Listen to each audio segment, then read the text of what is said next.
Hello good evening friends. हमने previous lecture में हमने देखा था केमिकल बॉन्डिंग का प्रैक्टिस सेट नंबर 1 हमने सॉल्व किया था। आज इसके आगे हम लोग प्रोसीड करेंगे और केमिकल बॉन्डिंग का प्रैक्टिस सेट 2 को हम लोग लगाएंगे और प्रीवियस से सारे क्वेश्चन सॉल्व करने का प्रयास करेंगे। पीजीटी, जीआईसी, टीजीटी और एलटी ग्रेड के सारे क्वेश्चन और कुछ पीसीएस प्री के भी क्वेश्चन हम लोग सॉल्व करेंगे। पहला क्वेश्चन दे रखा है जिससे पूछा 2002-2008 में, the number of 3 carbon 2 electron bond in B2S6 is, मतलब कि डाइबोरेन में 3 सेंटर और 2 इलेक्ट्रॉन बॉन्ड, मतलब C is represent centre not carbon. ठीक है, 3 सेंटर 2 इलेक्ट्रॉन बंद डाइबोरेन में होते हैं, कितने होते हैं, ये हमारा क्वेश्चन है। तो डाइबोरेन का जो स्ट्रक्चर होता है क्या होता है, बनाना बॉन्डिंग होती है। ये अपना बोरेन, ये अपना बोरान, इनके बीच में ऐसे बनाना बॉन्डिंग होती है और 4 जो हाइड्रोजन होते हैं वो टर्मिनल हाइड्रोजन होते हैं। ठीक है, ये अपना 2 इलेक्ट्रॉन। अब हमको पूछा क्या गया है, the number of 3 centre 2 electron bond in diborane. ये अपना डाइबोरेन का स्ट्रक्चर है। ये अपना 1 सेंटर, ये 2 सेंटर, ये 3 सेंटर हो गए। 1 सेंटर, 2 सेंटर, 3 सेंटर, इसको रूट 1 मान ले या बॉन्ड 1 मान ले, इसको बॉन्ड सेकेंड मान ले, तो क्या 3 सेंटर 2 इलेक्ट्रॉन, 3 सेंटर 2 इलेक्ट्रॉन, मतलब कि डाइबोरेन में 3 सेंटर 2 इलेक्ट्रॉन बॉन्ड की संख्या कितनी होती है, 2 होती है। तो ऑप्शन नंबर 3 जो है हम लोग का करेक्ट आंसर है। डाइबोरेन में 3 सेंटर 2 इलेक्ट्रॉन बॉन्ड 2 होते हैं। ठीक है, ये अपना स्ट्रक्चर से हमने प्रूफ कर दिया है। नेक्स्ट क्वेश्चन बोला, greater dipole moment indicates. Greater dipole moment क्या इंडिकेट करता है। ठीक है, पहला बोला कि ग्रेटर कोवेलेंट कैरेक्टर को इंडिकेट करता है, लेसर पोलैरिटी को इंडिकेट करता है, या स्मॉलर आयनिक कैरेक्टर को इंडिकेट करता है, या फिर ग्रेटर आयनिक कैरेक्टर को इंडिकेट करता है। हमको पता है डाइपोल मोमेंट जो होता है, डाइपोल मोमेंट डायरेक्टली प्रोपोर्शनल होता है किसके, डाइपोल मोमेंट डायरेक्टली प्रोपोर्शनल होता है आयनिक कैरेक्टर के परसेंटेज ऑफ आयनिक कैरेक्टर के, और percentage of ionic character directly proportional होता है किसके, इलेक्ट्रोनेगेटिविटी के। तो अगर हम बोले ग्रेटर कोवेलेंट कैरेक्टर होगा तो क्या डाइपोल मोमेंट ज्यादा होगा, ग्रेटर होगा, नहीं होगा। कोवेलेंट कैरेक्टर के तो इनवर्सली प्रोपोर्शनल होता है, आयनिक कैरेक्टर के डायरेक्टली प्रोपोर्शनल होता है। ऑप्शन नंबर 1 हमारा क्या होगा, गलत हो गया, नहीं होगा। लेसर पोलैरिटी, फिर वही चीज है, लेसर पोलैरिटी भी नहीं चाहिए, ये भी गलत हो गया। क्या स्मॉलर आयनिक कैरेक्टर होना चाहिए ग्रेटर के लिए, अगर ग्रेटर डाइपोल मोमेंट चाहिए तो ग्रेटर आयनिक कैरेक्टर भी होना चाहिए। तो ये ऑप्शन हमारा गलत हो गया और बचा क्या फिर, greater ionic character for the greater dipole moments. This is the right answer for this question. Greater dipole moment indicates greater ionic character. मतलब कि क्या, अगर किसी कंपाउंड में ग्रेटर डाइपोल मोमेंट है तो हम ये बोल सकते हैं कि उसका आयनिक कैरेक्टर जो होगा वो भी ग्रेटर होगा। Greater dipole moment is directly proportional to greater ionic character.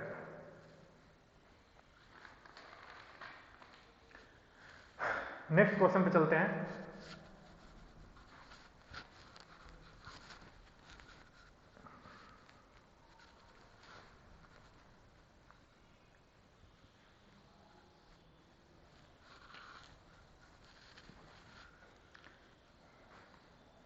Next question जो हमारा है ये बोल रहा है among B2S6 AlCl3 HgF2 और फिर क्या दे रखा है, nickel tetracarbonyl, the electron deficient are.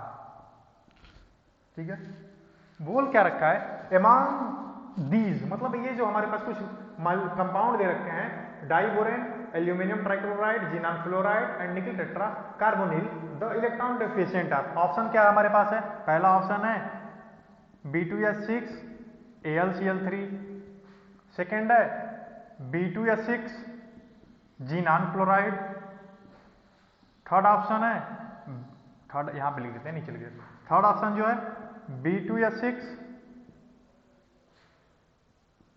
Nickel,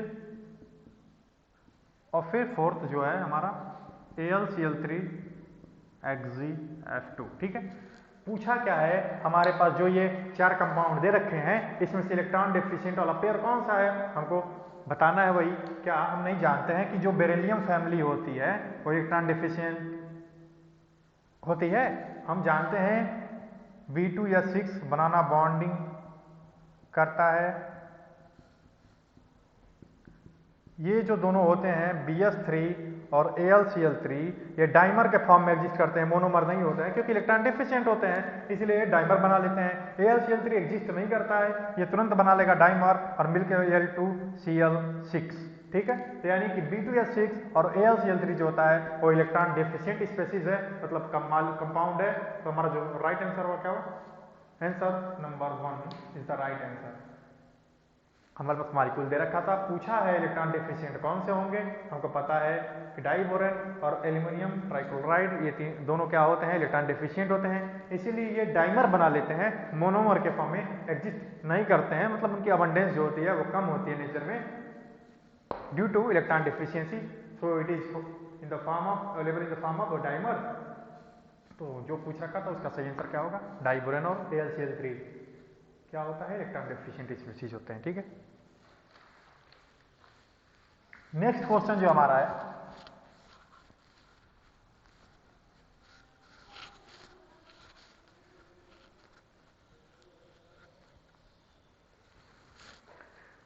next question हमारा ये बोल रहा है कि हमारे पास दो एलिमेंट हैं X एंड Y। ठीक है,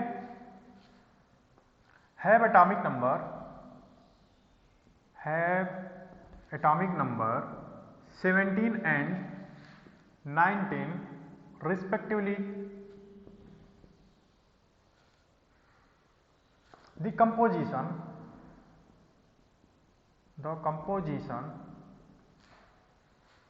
of compound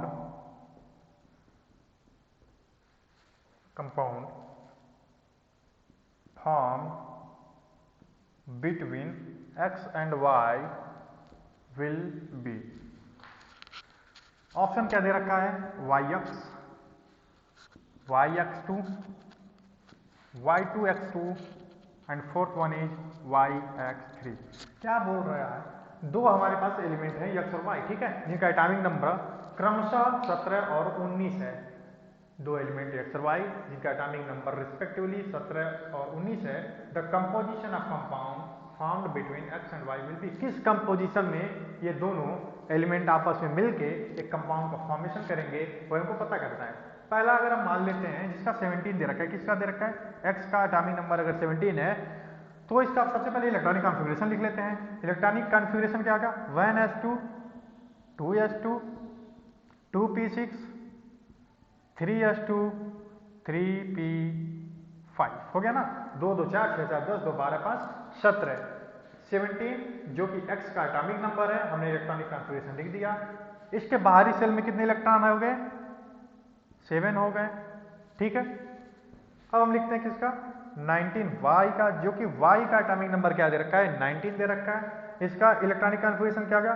1s2 2s2 2p6 3s2 3p6 last one is 4s1। इसके बाहरी सेल में इलेक्ट्रॉन कितने हो गए? 1 हो गए।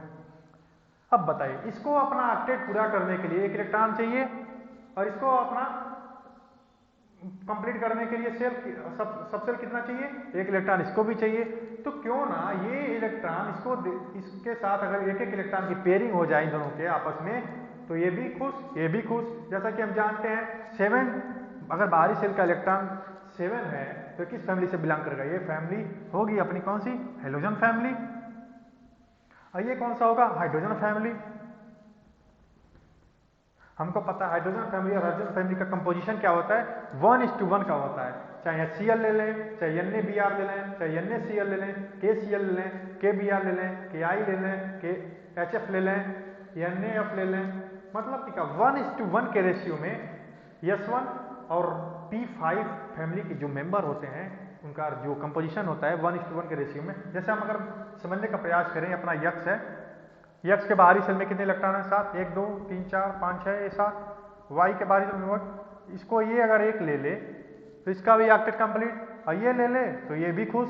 तो इसके आपस में X Y एक एक इलेक्ट्रॉन की पेयरिंग हो जाए, एक कोवैलेंट बॉन्ड बना लें, तो ये जो हमारा कंपोजिशन होगा क्या होगा? XY यानी कि YX होगा, ठीक है। राइट आंसर इज वाई अक्स। हमको पता है सबसे पहले ये ऐसा क्वेश्चन कई बार पूछा गया है, जब भी ऐसा कुछ क्वेश्चन दे सबसे पहले हम इलेक्ट्रॉनिक कॉन्फ़िगरेशन लिखेंगे, बाहरी शेल के इलेक्ट्रॉन देखेंगे, इसके बाहरी शेल के इलेक्ट्रॉन देखेंगे, फिर देखेंगे कितने की नीड किसको है। अगर हेलोजन फैमिली को है तो हम लोग को पता है एक इलेक्ट्रॉन चाहिए उसको ऑक्टेट कंप्लीट करने के लिए, और ये जो है एक इलेक्ट्रॉन इसको भी चाहिए, तो अपना आंसर क्या होगा, वाई एक्स होगा।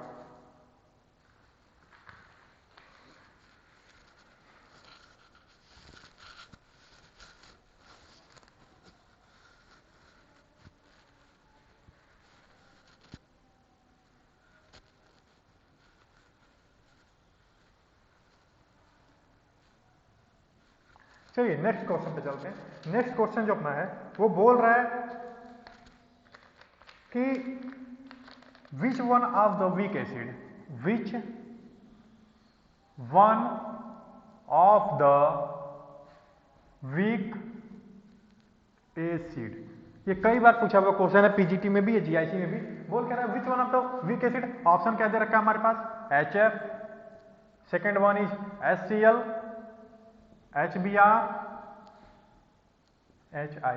मैं आप लोगों को एक बात बता दूं, HCl, HBr, HI जो होते हैं वो स्ट्रॉन्ग एसिड होते हैं, ठीक है। अपना वीक एसिड HF ही होता है। क्यों होता है मैं आपको बताने का प्रयास करता हूं। देखिए क्या होता है, जब हम डाउन द ग्रुप जाते हैं, मतलब पीरियोडिक टेबल में डाउन जाते हैं, तो क्या होता है, डाउन जाने पे इलेक्ट्रोनेगेटिविटी इलेक्ट्रोनेगेटिविटी क्या होती है, घटती है, और साइज क्या होता है, इंक्रीज करता है, जिसकी वजह से हाइड्रोजन आसानी से निकल जाएगा। अगर हम HI की बात करें, ये अपना H तो ये अपना I, ठीक है, ये इतनी आसानी से H को क्या करेगा, रिलीज कर देगा H प्लस के फॉर्म में, तो ये अच्छा एसिड हो गया। बात करते हैं HF का, ये H और ये F, एक तो बहुत ज्यादा इलेक्ट्रोनिगेटिव एटम, ये जाने ही नहीं देगा इसको, सारे क्या डेल माइनस डेल प्लस जाने ही नहीं देगा, और इनके साइज भी ऑलमोस्ट थोड़े सा डिफरेंट होगा लेकिन ऑलमोस्ट सेम होता है, जिसकी वजह से वीक एसिड है। क्यों, क्योंकि इजिली रिमूव नहीं करेगा H प्लस को, तो सबसे वीक एसिड क्या हो गया, HF। ये क्वेश्चन हमको रट जाना है कि HF, HCl, HBr, HI में वीक एसिड HF होता है, due to their small size and more electronegative atom. Down the group जाने पे क्या होता है, इलेक्ट्रोनेगेटिव एटम की वैल्यू घटती है, इलेक्ट्रोनेगेटिविटी घटती है, साइज इंक्रीज करता है, जिससे कि H प्लस आसानी से रिलीज हो जाता है। अगर हम ऑर्डर की बात करें तो सेम ऑर्डर भी यही हो गया, सबसे weak acid HF, then HCl, then HBr, then HI। ये जो तीनों होते हैं स्ट्रॉन्ग एसिड होते हैं, स्ट्रॉन्ग एसिड होते हैं। ये अपना जो होता है वीक एसिड होता है, ठीक है। आई होप आप लोगों को समझ में आ गया होगा which one of the weak acid, HF is the weak acid due to this reason, ठीक है।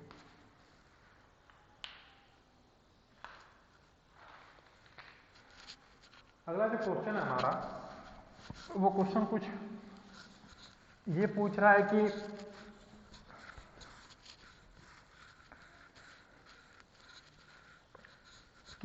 हमारे पास कुछ कंपाउंड दे रखे हैं और बोल रहा है कि उसमें से कौन सा जो है वो लेविस एसिड की तरह बिहेव करेगा, ठीक है।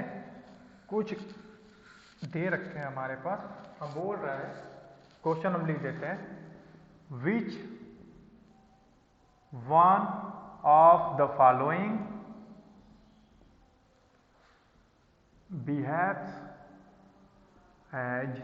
बिहेव्स एज लेविस एसिड, ठीक। ऑप्शन क्या है, H2 minus, Cl minus, C2H, C2H5OH, fourth one is Cl plus, ठीक है, Ag प्लस। पूछ क्या रहा है, which one of the following behaves as Lewis acid, ये पूछा हुआ क्वेश्चन है 2007 का, ठीक है। Which one of the following behaves as Lewis acid, हमको पता है लेविस एसिड क्या होता है। लेविस एसिड क्या होता है, Lewis acid is lone pair acceptor. Lone pair का वो मॉलिक्यूल जो लोन पेयर को एक्सेप्ट कर लें तो क्या होता है, लेविस एसिड। ऐसे ट्रिक एसिड का ए ले लेते हैं, ए को हम डिनोट कर दें किससे, एक्सेप्टर के लिए, एक्सेप्टर ऑफ किसका, लोन पेयर का। ये जानने वाली बातें हैं। लेविस एसिड क्या होता है, एक्सेप्ट करता है किसको, लोन पेयर को। जो लोन पेयर को एक्सेप्ट कर ले वो क्या होता है, लेविस एसिड होता है। क्या S2 माइनस करेगा नहीं, इसके पास ऑलरेडी इसने ज्यादा इलेक्ट्रॉन दे सकता है, ले तो नहीं सकता है। ये भी सेम, ए नहीं ये नहीं, क्या इथेनॉल करेगा, अल्कोहल भी नहीं करेगा। फिर हमारे पास बच जाता है क्या, सिल्वर का कैटायन यानी Ag+, ये क्या करेगा, लेविस एसिड जैसे बिहेव करेगा, ये लोन पेयर एक्सेप्ट कर लेगा, ये लोन पेयर एक्सेप्ट कर लेगा, एक्सेप्ट लोन पेयर एक्सेप्ट कर लेगा। तो हमारा जो आंसर होगा क्या होगा, Ag+ आयन होगा। ठीक है, which one of the following behave select like Lewis acid, option is Ag+।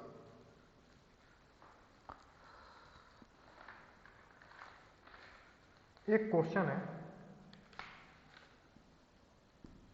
Question क्या है, which one of the following, which one of the following is an ionic compound, is an ionic compound. क्या बोल रहा है, कुछ compound दे देगा, बोलेगा कि इसमें बताइए कौन सा आयनिक है, कौन सा कोवैलेंट है, कौन सा क्या है।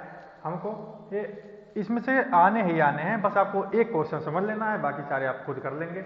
ऑप्शन क्या क्या दे रखा है, ऑप्शन दे रखा है बेरिलियम क्लोराइड, बेरियम क्लोराइड,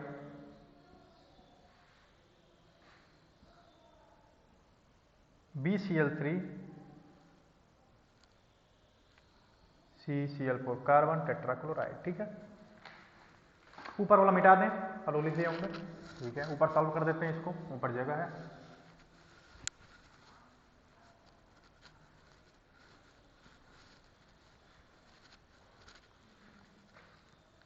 बोल रहा है which one of the following is an ionic compound, दिए गए कंपाउंड में से कौन सा आयनिक होगा, हम पता करते हैं। बेरियम क्लोराइड क्या होता है, बेरियम क्लोराइड कुछ ऐसे होता है, ये Cl, ये Cl। ठीक है, ये होता है किसका, कोवैलेंट नेचर में होता है, ये कोवैलेंट नेचर रखता है, कोवैलेंट होता है। BaCl2, BaCl2 जो होता है वो बनाता है Ba2+, 2Cl-, ये होता है आयनिक फॉर्म में। हमको पता है GIC और PGT ये जो भी एग्जाम होते हैं MCQ टाइप के होते हैं, यानी कि एक ही ऑप्शन सही होगा। अगर हमको पता चल गया कि बेरियम क्लोराइड आयनिक हो गया तो हमको आगे जाने की जरूरत नहीं है। ठीक है, हम यहीं पे इसको सही कर सकते हैं, ऐसे कर सकते हैं, this is the right answer for this. अगर फिर भी हम आपको आगे करके दिखा देते हैं, ये अपना सही होगा। बेरियम क्लोराइड होता है आयनिक कंपाउंड होता है, Ba2 पॉजिटिव रखता है और 2 जो Cl होता है वो एक निगेटिव चार्ज के साथ होता है। हम एक चीज आपको बताना चाहते हैं, ये जो बेरिलियम फैमिली होती है, Mg, कैल्शियम, स्ट्रांसियम,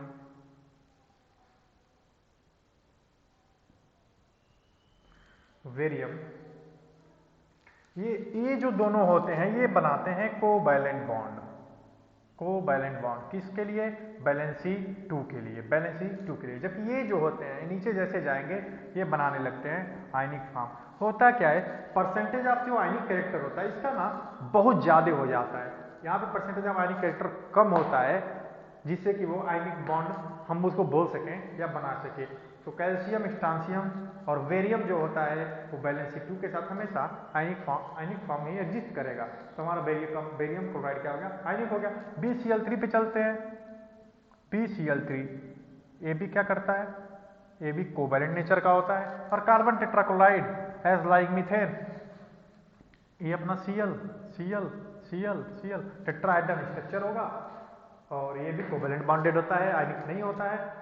जैसा कि CH4 में हम जानते हैं ऐसे लाइक स्ट्रक्चर होता है CCl4 का, कार्बन टेट्राक्लोराइड। तो हमारा जो आंसर हो गया क्या होगा, barium chloride exist in the form of ionic compound. ठीक है, ये हमारा आंसर हो गया। जल्दी से नोट करिए इसको, मिटा दें।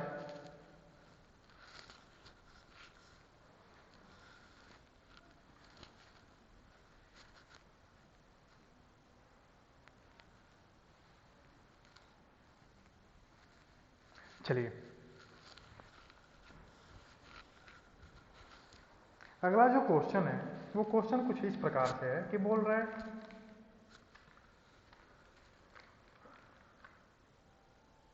विच one of the following has been, which one of the following has been arranged in increasing order of, arranged in increasing order of covalent character. वही हम आपसे बोले ना, घुमा फिरा के कोवैलेंट कैरेक्टर देगा, आयनिक कैरेक्टर देगा, यही सब क्वेश्चन पूछेगा। ये पूछा हुआ क्वेश्चन है किस सन में, सन 2008 में।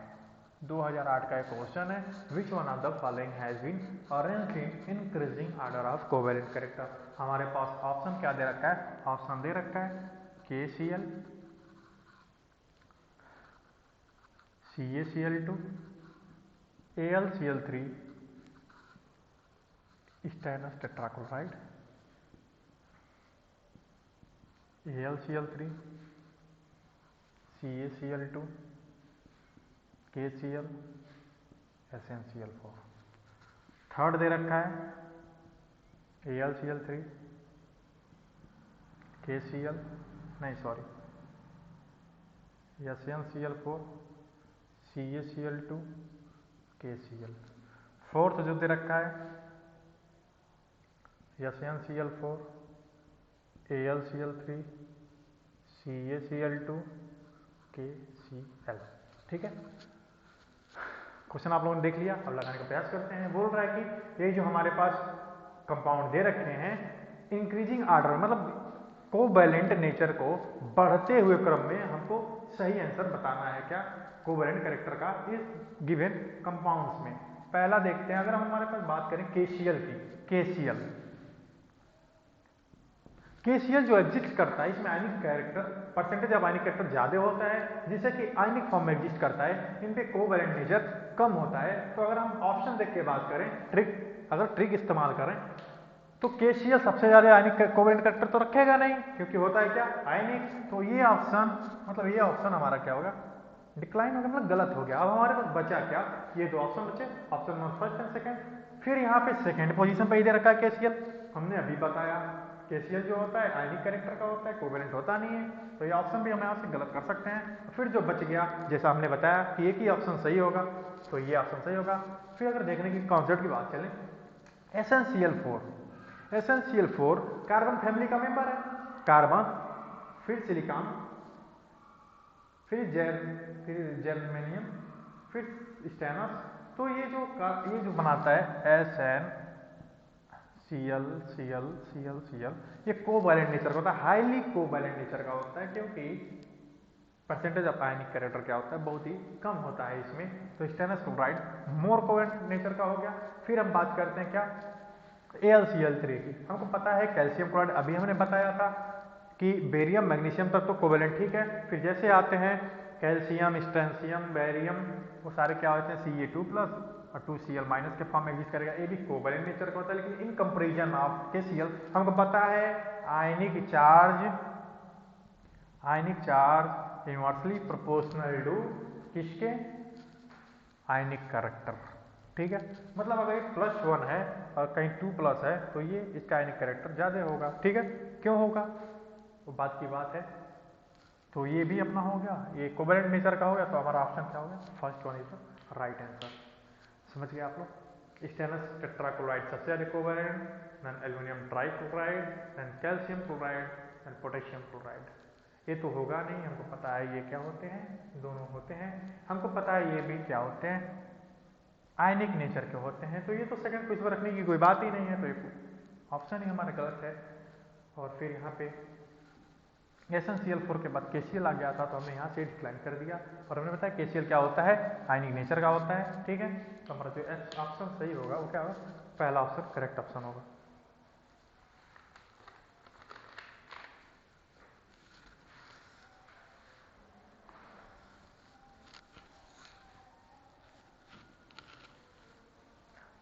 हमने सबसे पहले स्टार्ट किया था जीओसी सारा हमने सॉल्व कर दिया। फिर हमने नया टॉपिक स्टार्ट किया केमिकल बॉन्डिंग, एक प्रैक्टिस सेट हमने इसको सॉल्व करा दिया पहले, जिसमें कुछ क्वेश्चन कराए थे हमने। फिर जो बचा हुआ क्वेश्चन करा रहा हूँ, फिर इसके बाद जो बचेंगे वो भी बाद में कराएंगे। फिर नए टॉपिक पे चलेंगे धीरे धीरे, एक एक करके सारे क्वेश्चन को हम लोग सॉल्व करेंगे। जितने भी कॉन्सेप्ट हैं इससे बाहर नहीं आएगा इस पूरे एग्जाम में, ये गारंटी है, ठीक है। एक क्वेश्चन है, dipole moment found in dipole moment found in किसमें किसमें, पहला बोल रखा है क्या कार्बन डाइऑक्साइड में, क्या वाटर में, क्या कार्बन डाइसल्फाइड में, या फिर इनमें से कोई नहीं होगा, ठीक है। बोल क्या रखा है, हमारे पास कुछ कंपाउंड दे रखे हैं और बोल रहा है इसमें से कौन ऐसा कंपाउंड है जो कि डाइपोल मोमेंट रखेगा, यानी डाइपोल मोमेंट उसमें मिलता हो या डाइपोल मोमेंट पाया जाता हो। हम जानते हैं जो भी लीनियर ज्योमेट्री के मॉलिक्यूल्स होते हैं उनमें डाइपोल मोमेंट नहीं होता है, जीरो होता है। जैसे कि हम CO2 की स्ट्रक्चर की बात करें, CO2 की ज्योमेट्री क्या होती है, ये होती है कुछ, ये अगर डाइपोल मोमेंट जा रहा है एक दूसरे को कंपनसेट कर देगा, म्यू की वैल्यू यानी डाइपोल मोमेंट क्या होगा, इसमें जीरो होगा, ठीक है। एज लाइक CO2 CH2 भी लीनियर ज्योमेट्री का होता है, वन लीनियर, तो इसमें भी सेम म्यू की वैल्यू क्या होगी, जीरो। अब बात करते हैं H2O की। हमको पता है H2O का स्ट्रक्चर कैसा होता है, बेंट होता है, यानी V लाइक स्ट्रक्चर होता है, ऐसे कुछ होता है, ठीक है, ऐसे होता है। इसमें क्या होता है, म्यू की वैल्यू जीरो नहीं होती है, ठीक है। इसमें कुछ ना कुछ म्यू की वैल्यू आती है। डाइपोल मोमेंट किसमें एग्जिस्ट करेगा, बस वाटर में, ना कि CO2 में, ना कि CH2 में। तो हमारा जो आंसर हो गया होगा, water is the right answer for this question, dipole moment found in water, ठीक है। While CO2 and CH2 have linear geometry, it compensates our dipole moment and gives value 0. Water है dipole moment, ठीक। जल्दी लिखिए इसको।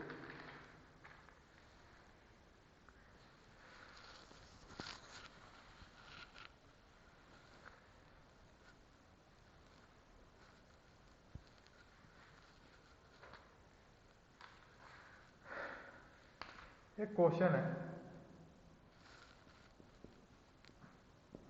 which is chemically inert। Option है SF4, SF2, SF6, fourth one is XgF2, ठीक है। बोल रहा है इसमें से कौन सा कंपाउंड है केमिकली इनर्ट है। केमिकली इनर्ट का मतलब क्या, जो केमिकल रिएक्शन में पार्टिसिपेट ना करे, उसके पास इलेक्ट्रॉन क्या हो, फ्री ही ना हो कि वो केमिकल रिएक्शन में पार्टिसिपेट कर सके। हम एक एक करके स्ट्रक्चर देखेंगे, फिर पता चले किसके पास इलेक्ट्रॉन फ्री है, किसके पास इलेक्ट्रॉन है या नहीं है। जिसके पास इलेक्ट्रॉन होंगे वो केमिकली इनर्ट नहीं होगा, जिसके पास इलेक्ट्रॉन नहीं होंगे वो केमिकली इनर्ट होगा। आइए देखते हैं। SF4 सल्फर टेट्राफ्लोराइड की बात करें अगर, तो इसका जो स्ट्रक्चर होता है कुछ ऐसे होता है। इसके पास अभी भी एक लोन पेयर अवेलेबल है for this reaction, for any reaction, so it is not an inert, chemically active है ना कि केमिकली इनर्ट है। तो ये ऑप्शन हमारा क्या हो गया, गलत हो गया। विच इज केमिकली इनर्ट, कौन सा केमिकली इनर्ट होगा, ये नहीं होगा क्योंकि ये केमिकली इनर्ट नहीं है, ये गलत हो गया। SF2 की बात करें, एज सच SF2, इसके पास तो दो दो लोन पेयर हैं, ठीक है, ये भी नहीं होगा। अब बात करते हैं SF6 की, ये अपना S हो गया, F F F F F F। इसके जितने सल्फर फैमिली ऑक्सीजन फैमिली का ही मेंबर है। ऑक्सीजन फैमिली के बाहरी सेल में इलेक्ट्रॉन कितने होते हैं, 6 होते हैं। 6 के 6 से इसने बॉन्ड बना लिया, इसके पास इलेक्ट्रॉन है ही नहीं, तो ये हो गया हमारा केमिकल इनर्ट, यानी कि इस क्वेश्चन का जो आंसर होगा SF6 होगा, सल्फर हेक्साफ्लोराइड। जिनान डाइफ्लोराइड की बात करते हैं तो जिनान के बाहरी सेल में, क्योंकि ये इनर्ट फैमिली का है लेकिन इससे बात नहीं, जीरो ग्रुप का एलिमेंट है। जिनान के बाहरी सेल में 10 इलेक्ट्रॉन होते हैं, AF बना ले तो 1 2 3 4 4 लोन पेयर है या इसके पास, ये तो इनर्ट होगा ही नहीं।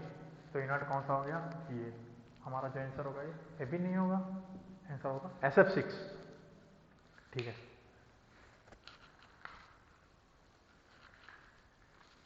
नेक्स्ट क्वेश्चन क्या है, D anhydride of HClO4 is इसको ऑप्शन नहीं लिख रहा हूँ, सीधा आंसर बता रहा हूँ, ठीक है। इसको मिटा रहे हैं।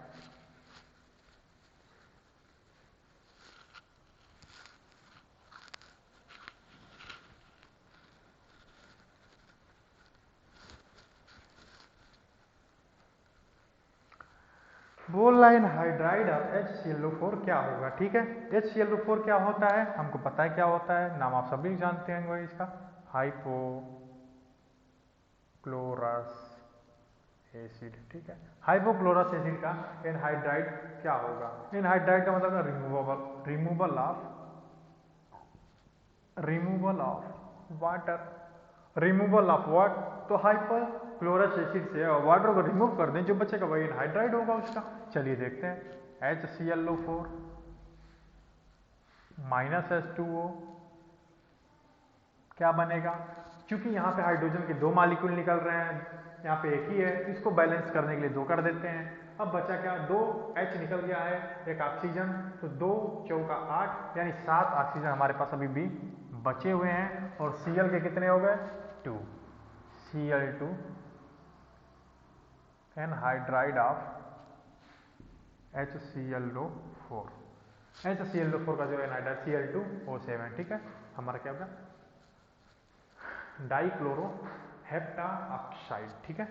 ये हमारा हो गया एनहाइड्राइड ऑफ हाइपोक्लोरस एसिड का Cl2O7।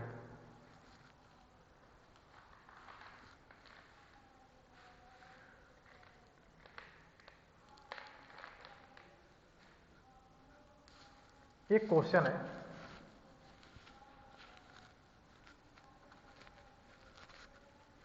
ये पूछा हुआ क्वेश्चन है सन 2009 का एक क्वेश्चन है, लिख देता हूं मैं। सब पूछा हुआ क्वेश्चन है, कहीं लिख रहा है सन, कहीं नहीं लिख रहा है, लेकिन आप लोग ये ना समझिए पूछा हुआ नहीं है, सब पूछा हुआ क्वेश्चन है। बोल रहा क्या, which one of the following is not form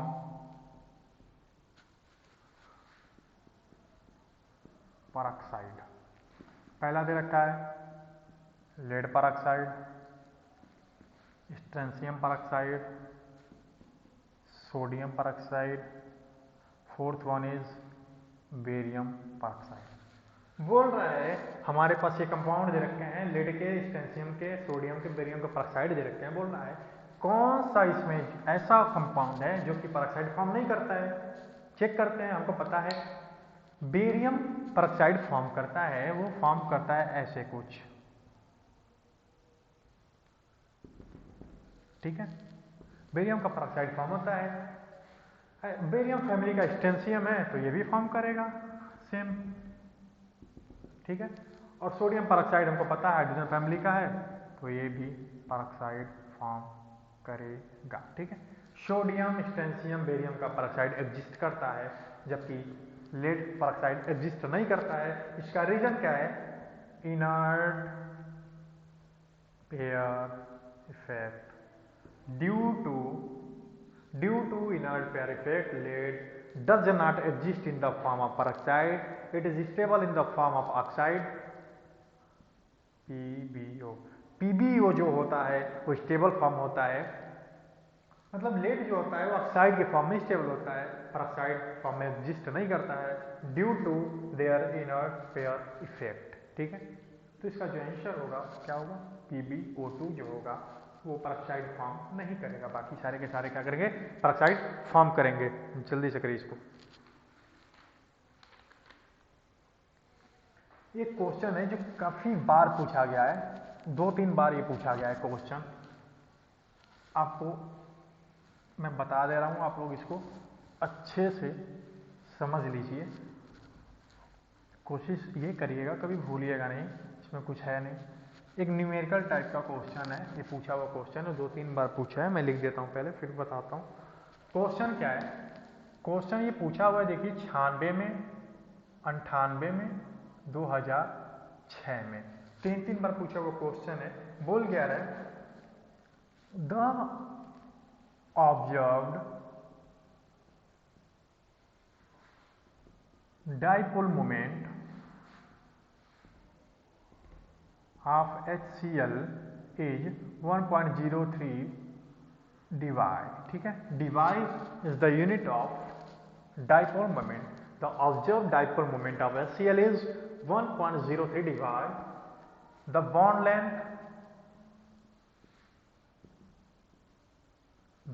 length 1.275 angstrom, where electron is nothing, it is electron नहीं है, this is the charge. The given value of this is 4.8 into 10 to the power minus 10 ESU.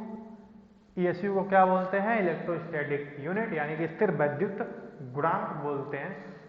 और फिर क्या बोल रहा है, पूछा क्या हमसे, the percentage of ionic character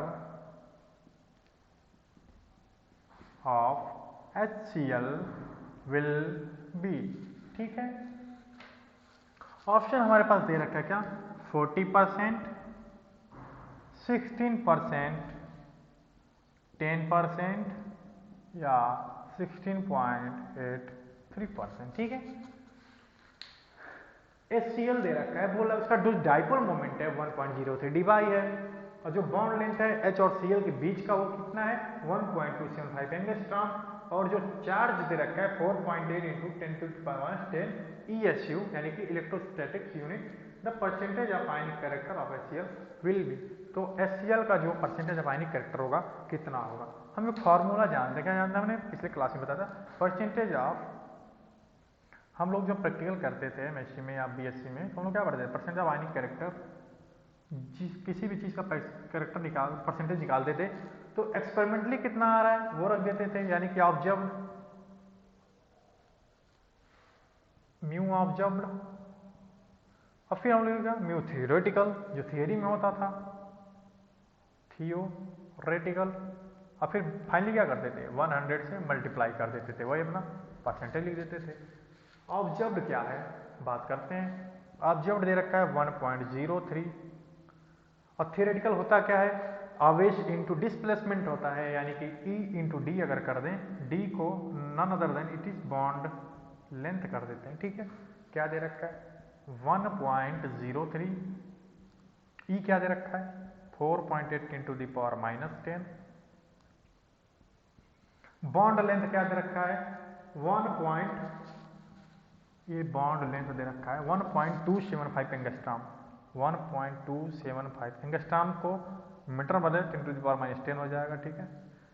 अब इसको सॉल्व करते हैं, सॉल्व करेंगे 1.03 ये है 1.03, नीचे सॉल्व करेंगे तो आएगा 6.12, यहाँ पे 100 से मल्टीप्लाई भी करना है, याद रखिएगा, 6.12 100 से मल्टीप्लाई करते हैं, फाइनली जब सॉल्व करेंगे तो हमारा कुछ आंसर आएगा 16.83%, ठीक है। अब तो लगा लेंगे ना आप लोग। पूछा था कि HCl का उसने दे रखा था डाइपोल मोमेंट, बॉन्ड लेंथ भी दे रखा था, चार्ज भी दे रखा था, हमसे पूछा परसेंट ऑफ आयनिक कैरेक्टर बता दो, हमने फॉर्मूला लगा दिया percent of ionic character. Mu क्या होता है dipole moment, observe dipole moment divided by observe theoretical dipole moment into 103 into D, D जो है हमारा बॉन्ड लेंथ है, बॉन्ड लेंथ की वैल्यू रखी, ई का वैल्यू रखा, सब सॉल्व करके हमने 1.03 divided by 6.12 into 100 percentage equal to 16.83%, so answer will be 4, ठीक है। आंसर क्या होगा 16.83%।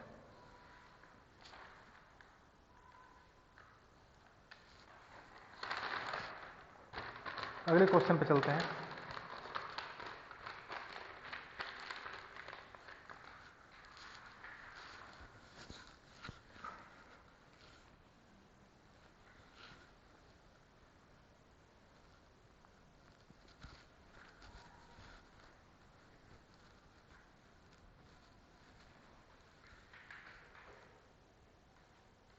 अगला जो क्वेश्चन है वो बोल रहा है पर sulphuric acid has the following bond, has the following bond. पहला क्या दे रखा है कोऑर्डिनेटेड हो, सेकेंड इज ऑक्साइड हो, थर्ड इज दोनों से कोऑर्डिनेटेड है। फोर्थ वन इज, ठीक है। बोल रखा है पर सल्फ्यूरिक एसिड में किस तरीके का बॉन्ड पाया जाता है, हम फाइंड करते हैं। पर सल्फ्यूरिक एसिड होता है क्या, हम सल्फ्यूरिक एसिड क्या होता है, H2SO4 क्या होता है, sulphuric acid. Sulphuric acid, sulphuric acid में SO4 को ऐड कर दें, क्या बन जाएगा अपना H2S2O8 नहीं बन जाएगा। इसी को तो बोलते हैं पर सल्फ्यूरिक एसिड, पर सल्फ्यूरिक एसिड। पर सल्फ्यूरिक एसिड का स्ट्रक्चर क्या होता है, बना के देखते हैं। Sulphur double bond O double bond OH। ध्यान से देखिए, कुछ दिखा। पर सल्फ्यूरिक एसिड होता क्या है, सल्फ्यूरिक एसिड क्या होता था, हम लोग सल्फ्यूरिक एसिड ऐसे बनाते थे ना, ये OH ये वाला सल्फ्यूरिक एसिड।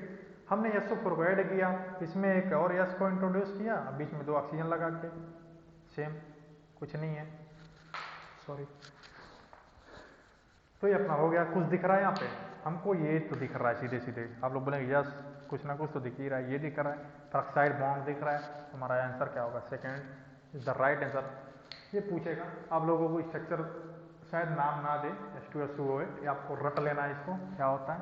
H2SO4 में हमने एक SO4 यूनिट को ऐड किया, पर सल्फ्यूरिक एसिड बना, स्ट्रक्चर बना दिया। कौन सा बॉन्ड होता है इसमें, तो पेरोक्साइड बॉन्ड होता है इसमें, ठीक है। मतलब ओ बॉन्ड पेरोक्साइड नहीं बोल सकते हैं, लेकिन बोल भी सकते हैं। ये बॉन्ड एग्जिस्ट कर रहा है, हमको देखने पे मिल रहा है, ठीक है।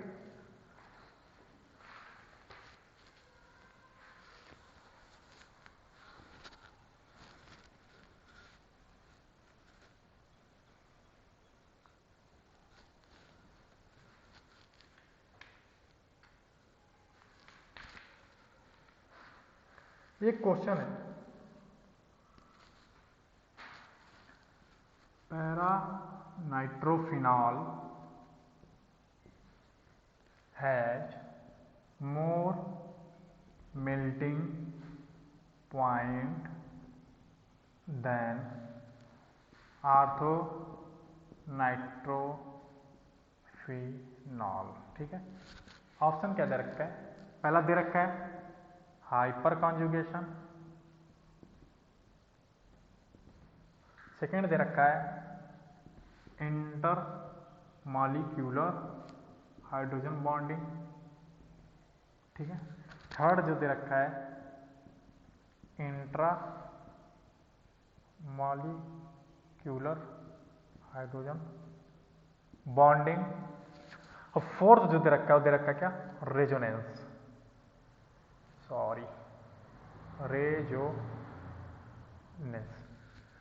दे रखा है। पूछा क्या, पैरा नाइट्रोफिनॉल की जो मेल्टिंग पॉइंट होती है आर्थो नाइट्रोफिनॉल से ज्यादा होती है, क्यों होती है, क्या हाइपर कंजुगेशन की वजह से, क्या इंटर मॉलिक्यूलर हाइड्रोजन बॉन्डिंग की वजह से, क्या इंट्रा मॉलिक्यूलर हाइड्रोजन बॉन्डिंग की वजह से, या फिर रेजोनेंस की वजह से।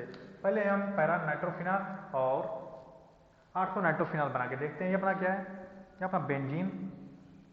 बेंजीन पे जब एक OH ग्रुप लगा देते हैं, बोला जाता है क्या, फिनॉल।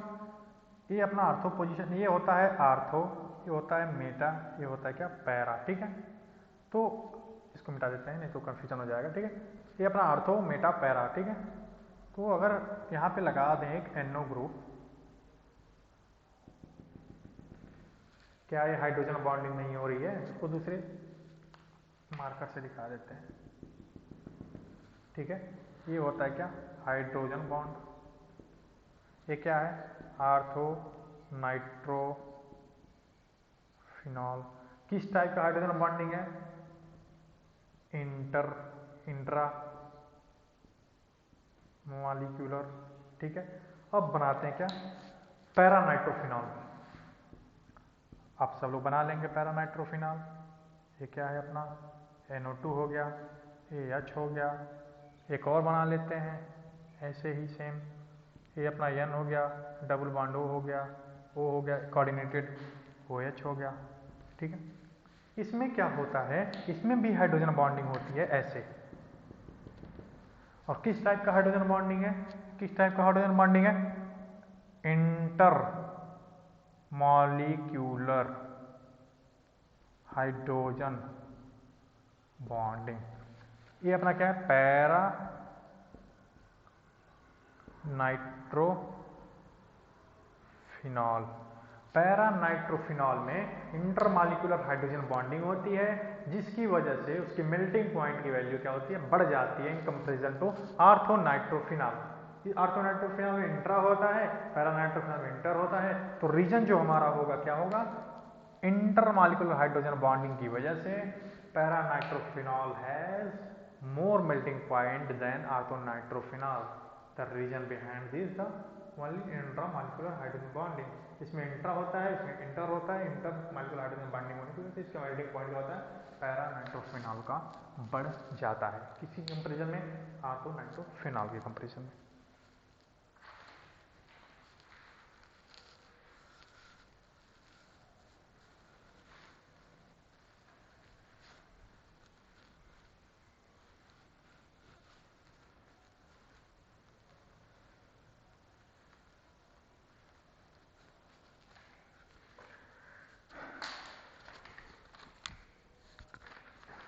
नेक्स्ट क्वेश्चन जो है,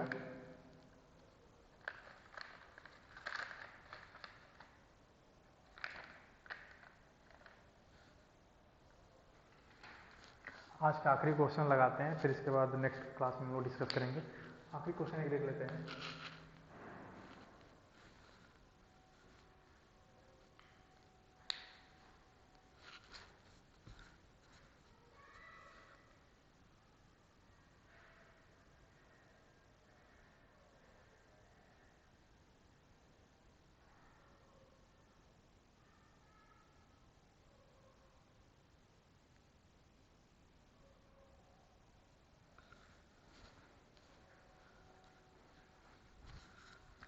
आखिरी क्वेश्चन जो है हमारा, दिख रहा हो, PCl5 reacts with Cl minus gives PCl6 minus, then PCl5 acts as, क्या acts as, पहला क्या, लेविस बेस की तरह, दूसरा क्या, लेविस एसिड की तरह, तीसरा क्या, न्यूट्रल स्पेसीज की तरह, फोर्थ क्या, इनमें से कोई नहीं। बोल रहा है PCl5 रिएक्ट करता है Cl माइनस से, देता है PCl6 माइनस, तो PCl5 क्या क्या लेविस बेस है, लेविस एसिड है, न्यूट्रल स्पेसीज है, कुछ नहीं है। तो देखते हैं क्या है, पहले रिएक्शन कराते हैं। ये अपना PCl5 रिएक्ट किया Cl माइनस से, बना क्या, PCl6 पे माइनस, यानी कि PCl5 ने Cl माइनस से लोन पेयर को एक्सेप्ट किया। तो हमने बोला था एक्सेप्ट जो करे वो क्या, एसिड ए, तो PCl5 किसके जैसे बिहेव करेगा, लेविस एसिड के जैसे बिहेव करेगा। जो हमारा आंसर होगा लेविस एसिड होगा। PCl5 जब Cl माइनस से रिएक्ट करता है, PCl6 माइनस देता है, तो PCl5 जो है किस तरीके से एक्ट करता है, लेविस एसिड की तरह एक्ट करता है। ठीक है, क्वेश्चन कहता है PCl5 reacts with Cl minus gives PCl6 minus, PCl5 act as phosphorus pentachloride chloride ion से रिएक्ट करके फास्फोरस हेक्साक्लोराइड एनायन देता है। तो क्या फास्फोरस पेंटाक्लोराइड क्या होता है, क्या लेविस बेस होता है या एसिड होता है, न्यूट्रल स्पेसीज होता है या कुछ नहीं होता है। इसमें से PCl5 ने Cl माइनस से रिएक्ट करके PCl5 माइनस बनाया। इसने क्या किया, Cl माइनस से लोन पेयर को एक्सेप्ट करके बनाया था PCl6 माइनस, इसलिए लेविस एसिड हो गया। थैंक यू, आज के लिए बस इतना ही। हमको समझ लग रहा है मतलब सारे क्वेश्चन आप लोग समझ में आ गए होंगे। केमिकल बॉन्डिंग के मैक्सिमम क्वेश्चन जो हम रिलेटेड थे ionic bond, covalent bond, coordinate bond और हाइड्रोजन बॉन्डिंग से, उससे अभी क्वेश्चन चल रहे हैं। प्रैक्टिस सेट नंबर 2 था, आगे हम लोग फिर मिलेंगे। Thank you.